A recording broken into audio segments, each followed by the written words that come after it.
So good afternoon, everyone. Thank you so much for joining us today. My name is Ann Baker. I'm the Vice President of the National Peace Corps Association. We're very excited to have you join us for this first in a series of webinars to help support you in your career. We are part of the National Peace Corps Association. We're a social impact organization that's driven by the Peace Corps community. So it's founded by and for returned Peace Corps volunteers. So we are your community. We encourage you to join us, to sign up, to stay informed, connected, and engaged on all the issues that are important to all of us. Together, we are working to ensure the future of the Peace Corps.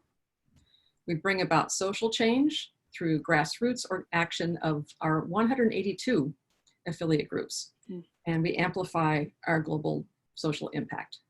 Please do learn more, sign up, free membership, or become a mission partner at National Peace Corps Association. The quick and easy URL to remember, rpcv.org. So one of the things that, and the reason we are here today, is that we've heard from returned Peace Corps volunteers that we need to do more to help in post-service transitions. And so we responded to that need by creating a transition support program, and that includes these career webinars. This is the first of our career webinars starting this afternoon. We are very grateful to our speaker today, Ronda Ansted, who's a returned Peace Corps volunteer from South Africa. And we are particularly grateful because she is doing this pro bono in developing these webinars, and it allows us to provide them to you, to our community, at no cost. So thank you, Ronda, for that. And thank you to everybody for participating today. With that, I am going to turn it over to Ronda and we'll get our webinar started. Okay, excellent. Thank you so much, Ann. And again, welcome everybody. Basically, I am here because I want to share some of the things that I have learned coming back from Peace Corps myself. And so before I get involved with this, let me share my screen here so that we've got something to look at. And basically before I became a Peace Corps volunteer, I was involved in international development and in the nonprofit world. And I am a very mission-driven person. For me, it's always been around poverty and equality, and I did work even before Peace Corps. I did work in Kenya and Tanzania, and what I noticed is that, you know, nonprofit jobs have a reputation for being high burnout, and most people attribute that to long hours, low pay, hard work. But when I was actually doing the work, what I noticed is that people who were the most burnt out weren't the people that were doing the most work or had the lowest pay. It was the people who were doing the jobs that were not a good fit for who they were. So they got into the job in order to work with people, and they ended up writing grants. And so as I realized that people who are wanting to have a social impact in their work, that they don't get the best career advice, I have created a system to help people think through what kind of careers are going to give them what they want. And so because most of us are getting into jobs to give us a sense of purpose. We want to make a contribution. And so in order to do that, what's really important is to start with what you want to do and not exactly what you can do. So many of us are looking at job boards and I'm like, okay, I can do that job. I'm going to apply for that. Before you start applying, I want you to take some time to think through what on a day-to-day basis do you actually want to do? And this allows you to think through, what are you naturally good at? That needs to be the foundation of your career, is to work with your strengths rather than to try to shoehorn yourself in and and build a foundation on things that are exhausting to you. And the other thing that's really important is to kind of think holistically about this whole process. What kind of life do you want to live? Where do you want to do that? And so that you are working toward a job and a career that's sustainable, that helps you give the kind of life that you want to live, as well as giving you the activities and tasks and responsibilities that are a fit. And so this is kind of, as you can see, kind of a holistic process where you're not just thinking about resumes and networking, but you're thinking through and creating a future for yourself that is interesting, exciting, compelling. So this is not always, creative processes are not always linear. They're often evolving.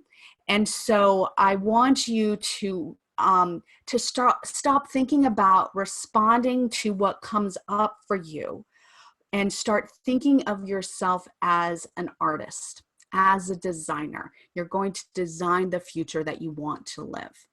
And that's one of the reasons why I, use this metaphor as a mosaic. So in the background, we've got a couple of mosaic stepping stones here. And the reason why I love the idea of a mosaic is, number one, it is a creative process. And number two, it is you are looking at the pieces of your life and deciding what is the most important to you. And then creating a vision for yourself that is compelling enough for you to keep going even when things get hard. Because when we want a life full of purpose and meaning, we're not always able to get that right away. It often takes patience and persistence. So let me tell you how to get the most out of this webinar today. And I'm going to give a lot of information. It's going to be a little bit high level, but I want you to, as I'm talking, to reflect on the things that I'm talking about and maybe make a couple of notes of what is most relevant to you. So we're going to look at the different pieces of who you are and what you want. So if you have some kind of like light bulb moment of, oh yeah, this is the kind of person I am, I want you to write this down. So I want you to start thinking about who you are and what's important to you. And then you're going to basically be starting the process of career design and career creation. At the end, I'm going to be giving more concrete suggestions about how to turn this kind of theory into reality. And I also will give you a chance to ask any questions. So please feel free to use the chat function that Anne mentioned as we go along if you've got any question, and then I'll answer those at the end. And might not get to all of them, but then we'll have a conversation through email about how to keep the dialogue going. And so there's other platforms that we can use so that you can keep going with what you start here today. And I also just want to say something very quickly to people who are just out of Peace Corps. What I have found and what other RPCVs have found is, this probably isn't going to be a big surprise, but Peace Corps changes you. Your experience, you are a different person than who you went in as. And so if you had ideas and goals about who you were and what you wanted in your career, that might have shifted. For me, it always took, I've done a lot of international stints that were longer term, and it always took about half the amount of time I was gone to kind of reconfigure who I am and what I now want.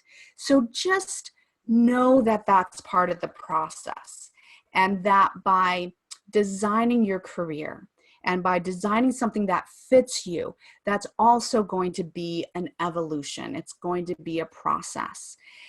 There might be some things that you were really sure about, and now you're not quite so sure about those things anymore as far as your career is concerned, or even, more fundamental questions. And I think it's just useful to be able to acknowledge that that is what happens. And and that the challenge now is to see who you are today and what is important to you today to go forward. All right, so now that I've got off of that soapbox, I want to just talk a little bit about why is career fit important. So I already mentioned a couple of things, and one is that if you get into a job that is not a good fit for you, where you're expected to go against your own grain, that's where you get burnt out. The other aspect of doing work that you love is you tend to be good at it. And if you're not perfect, if you're not fabulous, the fact that you love it allows you to put the energy into it to be good. And so doing something that you love actually allows you to have a bigger impact than doing a job that might be really amazing, but that is really difficult for you. And so as far as setting yourself up for success, knowing what you're naturally good at and how that translates into jobs, super important. The other thing that's often overlooked is that it actually makes it easier to get a job when we know what job is going to best fit us, and that we've gone through the process of understanding that, because we're always going to be asked questions. Why do you want this job?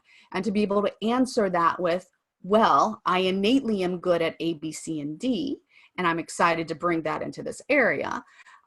Those are some things that will help employers see that not only do you have the skills and experience, but that you're the type of person that can take this job to the next level.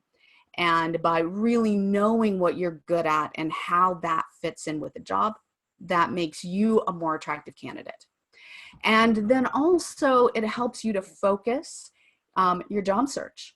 And a lot of people, especially when you come straight back from Peace Corps, your instinct, my instinct, was to look at the job postings, and everything that I was qualified for, I would send off an application. But casting that wide net is often counterproductive. It feels like we're accomplishing things, but what it appears to as the employer is that you don't really know what you want. And so the harder you make it for them to understand, to connect the dots of why you're applying for this job and why you'd be good at it, then the harder it is for them to bring you in. So, so by getting focused on work that you're going to really show your strengths and be successful at, you're also going to be a more attractive candidate, and you can focus your energy on the people, the organizations, and the jobs that you're most likely to get. So let's start with this whole concept of the mosaic. And so we're looking at the first piece of the mosaic. Who are you? So these are really the pieces that are the foundation of what you want to do. And I have found that the 5 pieces to look at, the 5 mosaic tiles, if you will, are your personality, preferences, interests, values, and passion.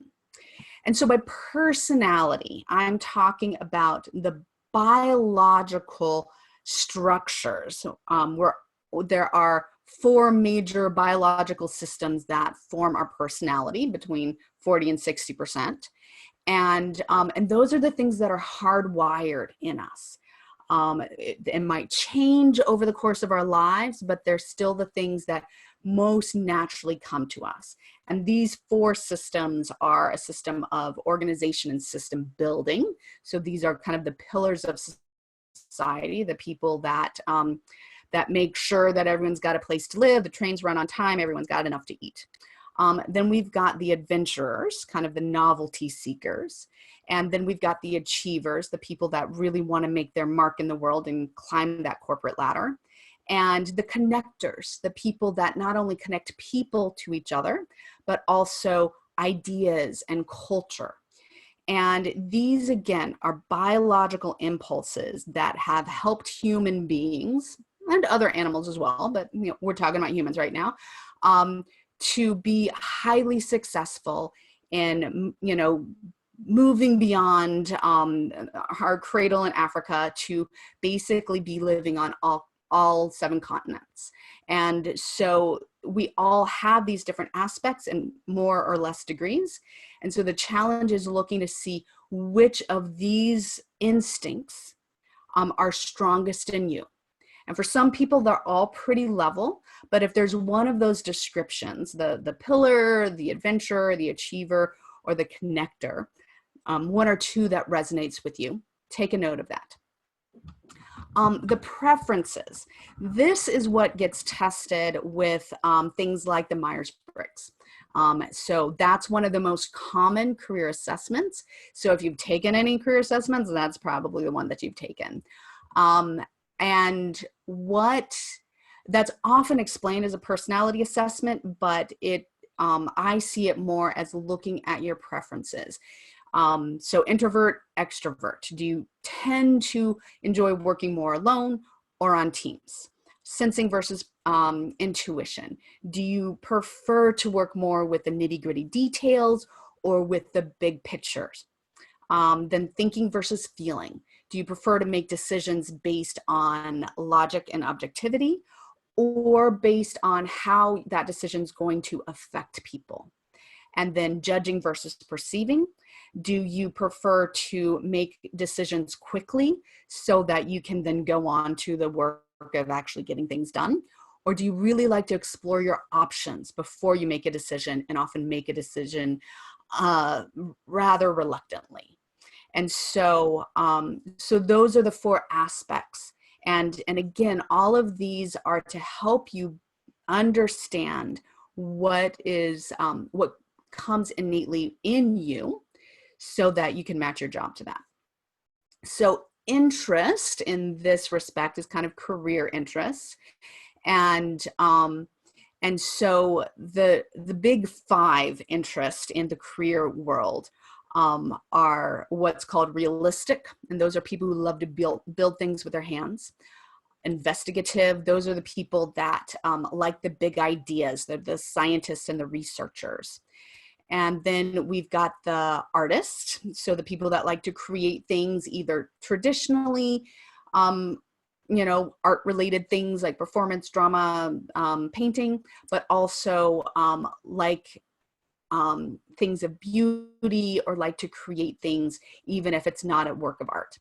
Then we've got people in the social field who enjoy not only serving others, but being a part of a social group. And then we've got the entrepreneurs. Those are the people that like to build their own businesses and take risks and negotiate. And then the conventional. Those are the people that like the structure of an organization or a company where people know their roles and there's very clearly defined tasks. So again, if any of those things kind of, if you can relate to any of those things, make a note of that. And then passion. So there's no assessment. Oh, values. Sorry, skipped values. Values, again, those can be your societal values, but in the work context, it is what aspects of work are most important to you. Is it independence and autonomy? Is it reward? Is it the social component? Is it the work context? Is it doing something meaningful? So really understanding what's important to you about work. Is it status, or is it the impact that you can make? So these 4 things that I've talked about: personality, preferences, interest, and values. There are assessments that you can take to kind of help you figure that out, if my very fast explanation was not super useful to you. And so again, I'm going to give you some resources at the end. So if you want to explore some of these a little bit more, I'll give you some ideas on how to do that. Now, the passion component, there's no assessment for that. This is mostly, though, thinking through what are the things that draw you in? What do you get most excited about? Whether it's a cause, a person, an idea, an activity, it is the thing that that gets you in the flow, that helps you feel like you're a part of something greater. So so understanding what your passion is, you're probably aware of that already. You probably have several. And so those are some things to jot down. So for example, some of my passions are around, again, anti-poverty, anti-racism, and also I'm very passionate in helping people find work that's meaningful for them. And so those are some of the things that I have built my career around. Okay, so let's talk about the next tile of your mosaic, and that is, so what do you want out of life? And so what I've done here is just giving you a couple of ideas to think about, to allow yourself to explore what kind of lifestyle do you want to live? What do you want to live now? What kind of lifestyle do you want to live 5-10 years from now? That might include where you live. What kind of work-life balance do you want? And not only work-life balance, but just, life balance. How much time do you want to spend sleeping, being with friends and family, doing activities, working, exercising, all of that kind of stuff? What is important to you, and how do we fit that into a day? Thinking about your ideal day, acknowledging that we don't all work on the same schedule. Some of us are morning larks, some of us are night owls. And so think through what kind of work schedule and aspects of your work are going to be to fit, again, with who you are naturally, how you're hardwired. And that also includes what kind of work culture. Is it more competitive? Is it more collaborative? Are people, working on their own in offices, or is there lots of meetings and opportunities to work on teams? Is it, the same thing day after day, or are there projects? Is it deadline driven or not? So thinking in terms of what kind of atmosphere do you want to work in? And then what kind of contribution do you want to make? And this goes with meaning as well. How do you want to be in the world? What kind of impact do you want to have? What kind of purpose do you see your life revolving around? And so again, as we are, as you're thinking about what are some of the things that you want out of life, if any of this has sparked some ideas, just make a note of that. And as well as, kind of what is coming up for you as you're thinking about this. Do you have any questions? Do you have any, any ideas that you're not exactly sure how you can attain them? Like you might think about the lifestyle that you want to live, but you're not sure how to get there. So even the questions that you have, even if you don't want to ask them during this webinar, write those down, because that's going to be your way, your signal of what you need to do or think about next. Okay, so let's look at the third tile of your mosaic. And that is this idea of success. And so this is generally every culture gives a predefined idea of what success is. And the American culture has given us some very clear ideas. And it's really important to pause and see what aspects of what our culture says is important fits with what we think is important. And so basically, there's not much worse than living a life that's based on someone else's dream. So I want you to take the time to understand when you look back on it, when you're 80, 85, you're going to feel like this was a successful life. So here's an activity that we're going to talk through. And basically, I want you to start by thinking about yourself 15 years from now. Doesn't matter how old you are. We're just going to assume that we're all going to be alive 15 years from now. And so imagine that everything up until that point has gone as well as it possibly could. That the choices that you made resulted in the way that you hoped they would. And so basically, this is kind of your best case scenario. And then I want you to think back. So here you are 15 years from now. During this past, over the course of your life, what have you done that you're the most proud of? And that's going to give you a sense of what's really important to you. So what are you most proud of? Then I want you to think a little bit about kind of the nitty-gritty of your life. You know, where do you live? What kind of house do you live in? And what does a typical day look like? And do you have a typical day? For some people, having a typical day would be the worst possible life, that having something new, that's what's most important. So if you can imagine what you'd be doing how much time are you spending behind a desk versus interacting with people versus interacting with animals or nature, you know, what are the types of are you writing research reports? Are you working directly with people?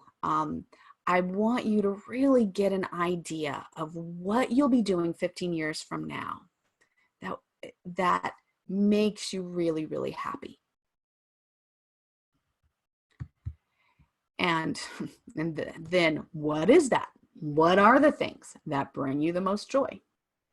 And so by taking a peek into the future, of our best possible future, and imagining that everything goes absolutely according to plan, I want you, that's going to give you some insight into what you want to work toward.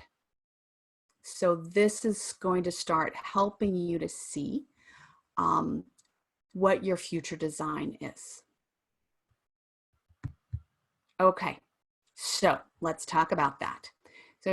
So what I've done so far is talked about the most important components from my perspective for you to be able to understand what kind of career is going to make you happy, support the kind of life that you want to live, and give your life meaning and purpose. And so basically, we've got all of these different mosaic tiles of who you are and what you want laid out in front of us. So what do we do now? So the first thing that we do is not the easiest, but it is to start prioritizing this. And this is where, when I'm working with people as a career consultant, people always tell me, I want it all. I get that. I do too. But if you want everything, then chances are you're going to end up with the things that are actually not quite as important. And you're not going to know that until you get to the other side. And so this is actually worth it to understand what is most important to you. And I like to divide that out. I like to take all these little mosaic pieces and get 3 different piles. Pile 1 is the have to haves. These are the things that if you don't have, your mental and physical health will suffer. And so, you know, take that pretty literally. And then we've got another pile of the nice to haves. So these are the things that would be really, each one would bring a little bit more joy, a little bit more meaning or happiness. And then the third pile is what I call icing on the cake. The cake is what you really want. The icing makes it pretty. And so it's not needed, but if you've got it, you're not going to turn it away. So by putting these things in these different piles, then you can start organizing what your job looks like based on what's most important to you. And so from there, you start matching the types of jobs with your most important priorities. And so at this point, you start, once you have what's most important to you, you start doing research on the kinds of jobs that you think you might want to do to see if they match with your priorities. And a lot of times, the different jobs that you're thinking about, it'll depend. It'll depend on where the job is, the company, your boss, all that kind of stuff. But you definitely want to make sure that you've got a job, that you're going for something that is as close to matching your priorities as possible. And then I want you to think about, so once you've started matching your priorities to different job titles, and you think about yourself 15 years from now, and so you've got a vision of who that is and what that person's doing, look to see who is currently doing that kind of work. A lot of, you can search for people on LinkedIn and look at their profile, and you can see their career path, and that can give you some ideas. Hopefully you can talk to some of these people so that you can start reality checking your ideas to make sure that how you see it fit, that the reality actually matches that. And there's no better way of doing that than to talking to people who are actually doing that kind of work. And that person and your research is going to help you identify if you've got any gaps in your experience. And once you know what those are, to see how you can address them. Most people think you've got to go back to school, but I always challenge that. Maybe there's a certification, maybe there's some volunteer work that you can do, or maybe you can get a job that gives you that experience so that you can actually be moving toward your ideal future without taking out 1 or 2 years and paying money to get the experience. School often is necessary, but not always. So I really recommend that people think about that before they make a commitment of what they need to do to address their gaps. So often, most of the time, you can't get to your ideal future in one step. And so as you think about where you want to be 15 years from now, you're going to start seeing a pathway on what does it take to get you there. And from there, you can focus on what I call a stepping stone job. So it's not exactly where you want to be ultimately, but it's moving you in the right direction. And once you know, and so maybe your ideal job is something you're completely qualified for at this point. If that's the case, then go for that. That is your next step job.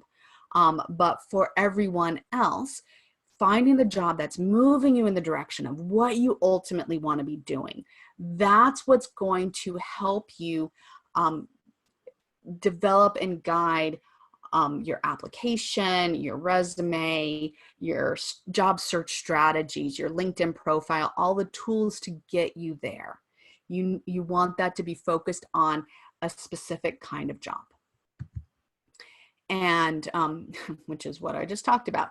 And so let me talk about this for just a moment, because most people think of their resume as a chronology of their professional experience. And although it provides that, what it really is a marketing document. The goal of a resume is to tell your potential employer that you are perfect for the job that you're applying for. And for you to do that, you have to write your resume for the job that you're applying for. And so if you're applying to 25 different kinds of jobs, to be considered for those, you have to write 25 different kinds of resumes. That's a lot of work.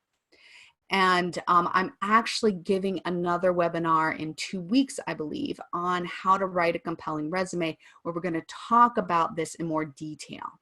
But basically, I'm putting it here because just to start planting the seeds that that your resume is not about what you've done in the past, but to set you up for what you want to do in the future. Then from there, to start thinking about what organizations hire those kinds of people. And what I do when I'm working with my clients is I often push them to find 40 different organizations that would hire someone for the kind of job that they want to do. So that, number one, you broaden your thinking, that you're not Chemonics, Red Cross, but that you're getting into the smaller NGOs or organizations. And but then that gives you the opportunity to then prioritize those organizations by how much do you want to work for them? Are they currently hiring, which means do they have the money to bring you on? And also, do you know anybody there? Because around 70%, I've seen some numbers lower, some numbers higher, but around 70% of jobs that are filled in the United States are never posted. So if all you're doing is looking at job postings, you're getting 30% of the universe of jobs that's available. And so that 70%, some of those are internal promotions and things like that.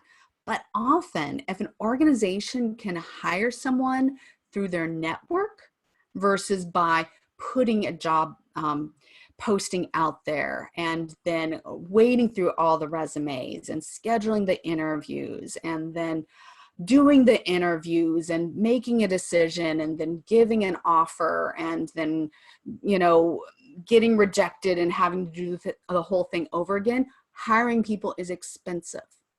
So if they're looking to fill a job and you have been talking to someone in that organization saying, hey, this is the kind of work I want to do, then you're going to be front of mind. This is what's called the hidden job market. And it's not the only way that people get jobs, but it's a really effective way. And that's why once you've got your organizations and you prioritized it by the ones that are most likely to hire you, then you can start asking really specific questions, either going on LinkedIn or talking to people. Do you know of anybody who works there?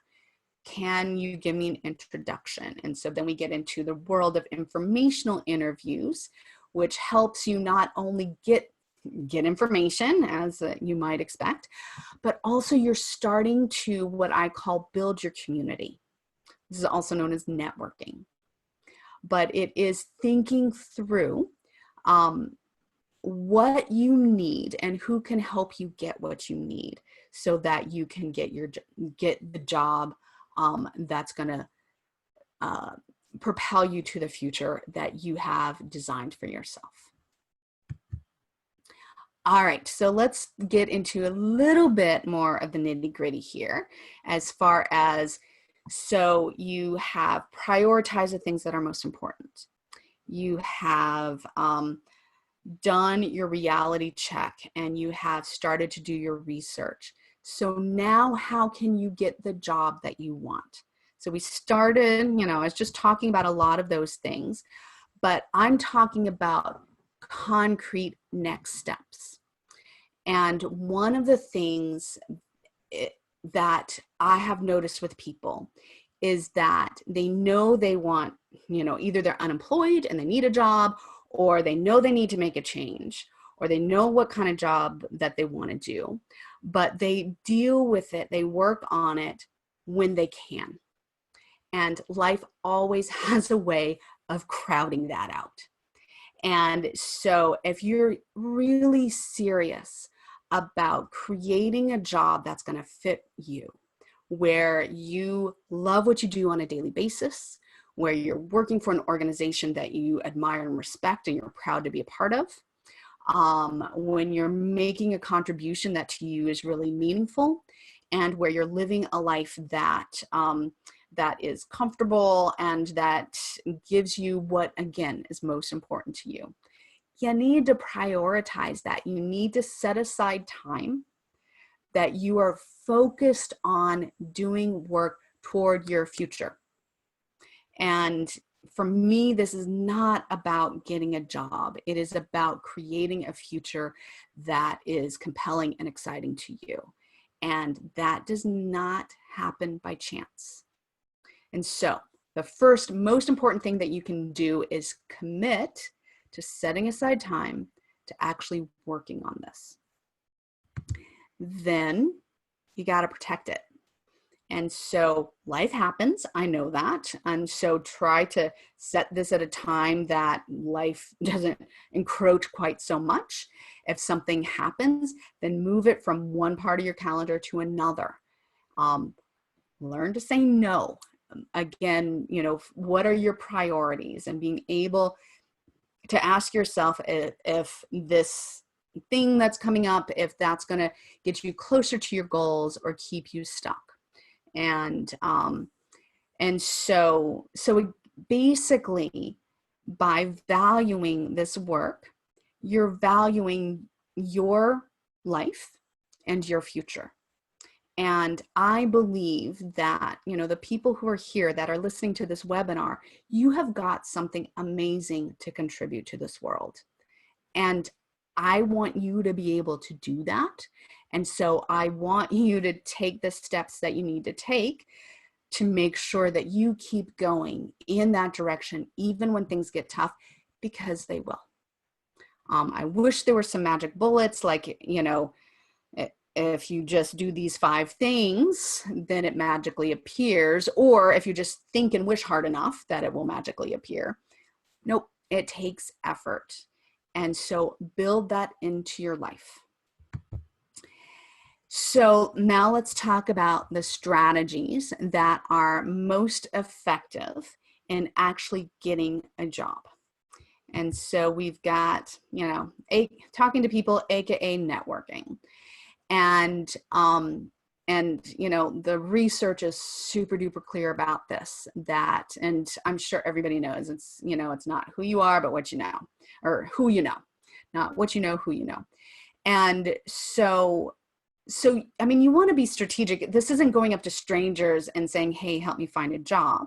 It is, again, knowing what step you need to take, thinking about who can help you take that next step, and then asking that person for help. And once you've talked to that person, ask them, is there anybody else that they recommend that you should talk to, so that you're always expanding your community. And theoretically, this should actually be fun. Like networking, going to events and shaking hands and business cards, not fun. But talking to like-minded people about the things you're passionate about, those are the things that actually get most people excited. That's what I want you to do. You're looking for people who want to help people like you. That's what gives them joy. And the only way you can find those people is to ask for their help. And if they give it to you, chances are they want to. And so people can give you leads, they can give you they can give you reality checks, they can review your resume, they can say, here's an organization I think that you could join. So, just be open and ask for advice. And so again, the clearer you are about what you want, not I need help finding a job, but I'm looking for some way to get certified in grant writing. Do you know what I could do with that? Or do you know someone who could help me? Or I want to talk to someone at an organization. So know what you want and then very clearly ask for it. The clearer you are, the easier it is to say yes. It's also easy to say no, but those are the people that aren't going to be able to help you anyways. So, so ask for what you want, and then start doing research on the organizations that you want to work for so that you understand what they're looking for. You can get information on Glassdoor. There's actually a ton, like I think Google is now doing ratings on different companies from their employees, talking to people at those employees, at those companies. So really get an understanding of what the organization as a whole, what the head of department that you might be thinking about is looking for, so that you know what's important to them. And so, as I mentioned before, that applying for jobs is not the most effective way of getting a job. But if you are, so that's why I say focus on organizations rather than job postings. And what I mean by focus on organizations is build your community in the organizations that you want to work for, and go to events, and let people know, not on a daily basis, but every 1 or 2 months, hey, I'm still looking for this kind of job. Do you know of anything that's happening? So there's different ways to tune into to kind of, you know, get a networking strategy that's going to serve you. But by focusing on the organizations, you know, a lot of people are proud of the organization that they work for. And if you have that same passion, that's going to resonate with them. And so that's going to make you just a more attractive candidate. And like I mentioned before, you want to focus your resume and LinkedIn profile on what you're looking for. And the other thing, again, is often where we respond to the job postings that we see. I really encourage you to be proactive about what you want, talking to people, following up with people, so that you're creating something rather than just responding to what other people want from you. I know people who have created their own jobs at the organization they want to work for. They knew what they wanted to do. They knew the value that it is. They talked to people. They kept talking to people, and until the organization realized this is someone that I want to bring on, and they do that. Doesn't happen for everybody, but it certainly is not going to happen if you don't work for it. Okay, so now let's talk about where you can go from here. And so I'm just going to I want you to finish this webinar with at least one action item. And it only has to be one, but hopefully one that kind of goes into the future. And so here's just a couple of suggestions. Just put some time on your calendar. If you can put on a recurring event, do so. I use with my clients a program that I've created called my Career Design Studio, and it is based on everything that I've talked about. And so it's got 30 different activities. And so it is a program that can walk you through this process. And in the email that we're going to send out, I'll give you a link to that. So that you can, you know, get started. It has the assessments, personality preferences, interest, values, all of that kind of stuff, so that you don't have to do it all on your own. I also have my Career Design Studio Facebook page. Please come join that. We're also going to give you some MPCA resources, so that you've got a group of people to talk to. Community is important. Accountability is important. So I'm putting in my Career Design Studio Facebook page as a placeholder. It could be a LinkedIn group. It could be your own buddies. But join a group that's going to encourage you to keep moving with this. Talk to somebody. I offer 30-minute free initial consultations. RPCB Jobs, I'm sure you know this already, has a mentoring program. MPCA, we're looking at ways to expand that. So look for people who can help you strategize and organize your process, and schedule some time to talk with them. And please feel free to connect with me on LinkedIn, and you'll get some additional articles and advice and things like that. And so that's pretty much what I am hoping that you will do, is take some step to create a future that you are excited about. And so I know that this was a lot. And so thank you everybody for being with me throughout this whole process. And so now I just want to give an opportunity to answer some questions. So Anne, so write them up if you haven't already. Anne, has there been anything that, that I can respond to that people are asking about? Well, thank you so much, Rhonda. That was really great, and a lot to think about here. We've gotten some thanks already, learned some new viewpoints to think about, so yay. A question just came in. How do you go about finding, well, she put 40 different organizations you like. How do you go about finding those organizations? Yeah, so this is a, I mean, in some ways it depends, but I'm going to tell you how I encourage people to find organizations. And LinkedIn is an amazing organizational database. People think that it is about networking, which it is, but it also has just about every organization on the planet in there.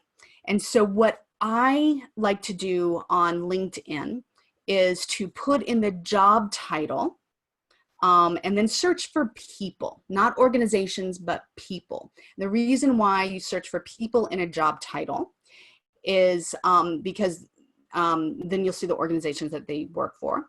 You can also search for location. You can filter by location. So if you're in the Washington, D.C. area, you put in, monitoring evaluation specialist, and then you'll see all the organizations in the DC that have monitoring evaluation specialists there. And so that's one way of getting those organizations. Another thing that's really cool about LinkedIn is that you can also filter people by past jobs or past organizations that they worked for. So then you can, under past organizations, you can put in Peace Corps. And then you're gonna find all the RPCVs that work for those organizations. And so then you're not only are you building up your list of organizations, but you're also starting to build your list of connections and potential connections. And so that's one thing. Also on LinkedIn, you can search, you can look for your alumni. So if you go to your university that's the most relevant, you go to their homepage, there's a little link to alumni.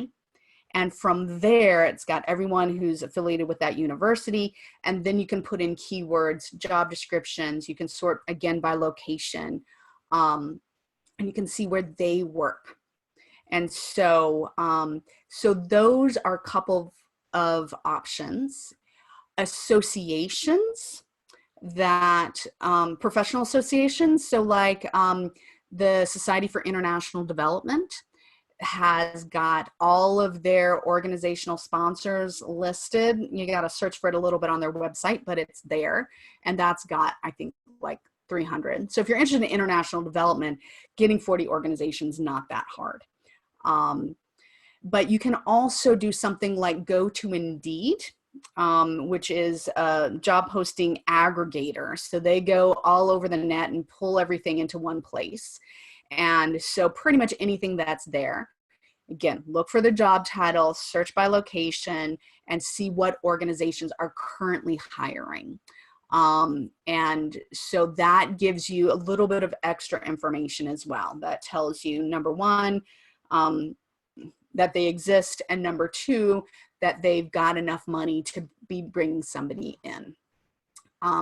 So there's a book, and I'll put this in the email. It's called The 2-Hour Job Search, and it's by Steve Dalton. And it's very, very step by step, by micro step, going through kind of this process, not the entire thing. It's not the self-reflection component of it, but it assumes that you know what you want, and then it'll help you find different ways to find organizations. It's a little out of date now. It talks about alumni databases, and now LinkedIn's the place to go. But if you need something broken down, that's the way to go. Anything else? Yes, a couple of things came in.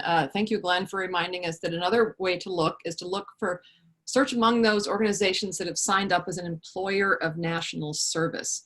These are organizations that are committed to hiring people that have national service. Peace Corps is a part of that.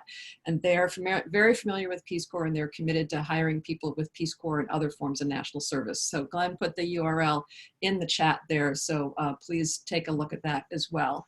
Another question came in is for networking, if there is no mutual connection, do you have any advice on how to cold email or cold call potential customers? Sure do.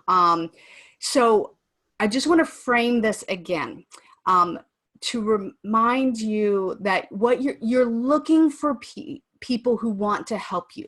You're not just looking for a connection. You're looking for a person that enjoys connecting others.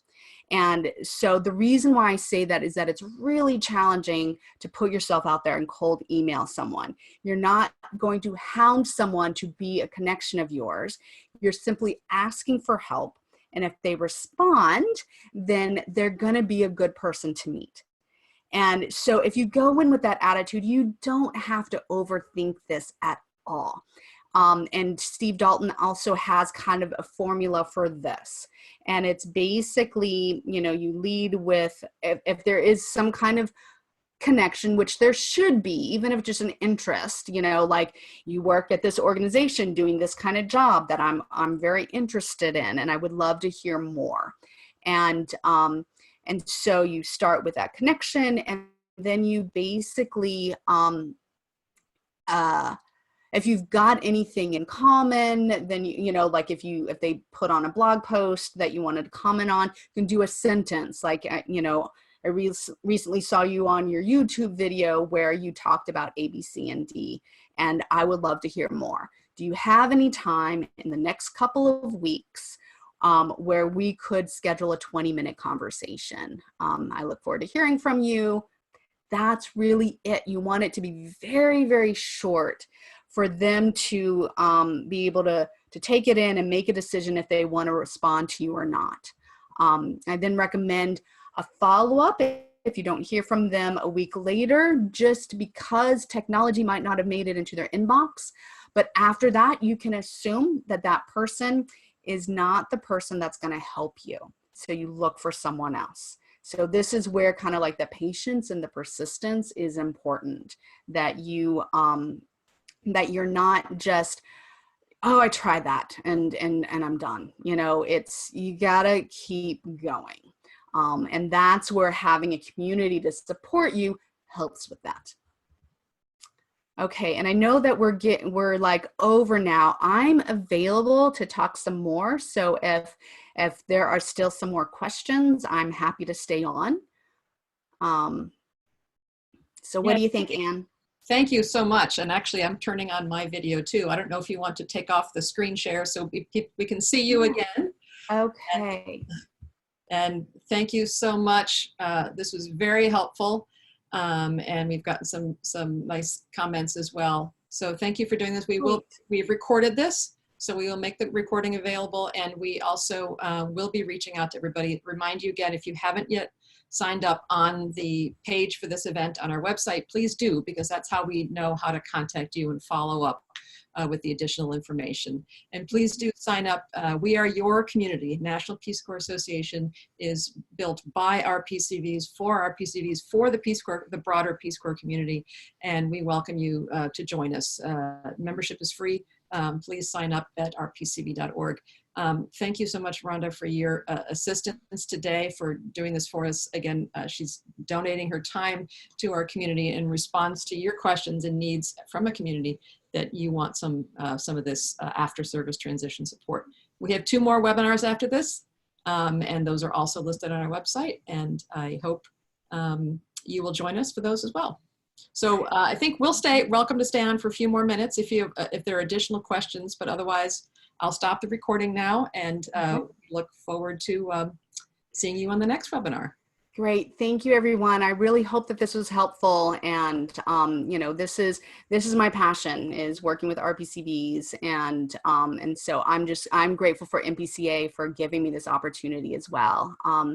And, you know, helping NPCA support you in your career development, that is a huge priority for them, and I'm a part of that. And so we're also going to be sending out an evaluation and asking for how else we can serve you. So please, really appreciate it if you could take the time to give us that feedback. And I am just really excited for the next webinar. We're gonna get practical next time. It's gonna be resume tips and tricks, and so come with your questions, but also come with your ideas of what you want to do, and I'm gonna make that as interactive as possible.